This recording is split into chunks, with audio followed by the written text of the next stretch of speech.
ፍላጎት ግልጽ ልብ ደግሞ ንጹህ ሲሆን ሰዎችን አታጣም ይልቁንም እነሱ አንተን ያጡሃል። በዚህ ዘመን የልብ ንጽህና ምን እንደሆነ ታውቃለህ?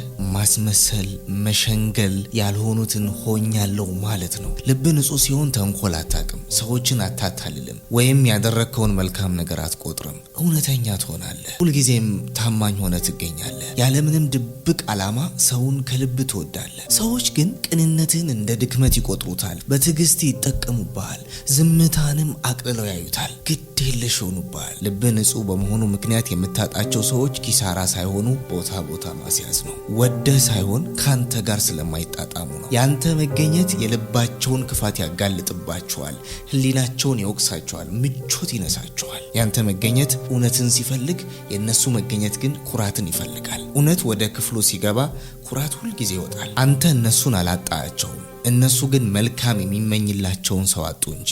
ማስመሰል የማያውቀውን ልብ አጡ፣ በጥልቀት የሚጨነቅላቸውን ጓደኛ አጡ፣ ዳግመኛ የማያገኙትን ወዳጅነት አጡ።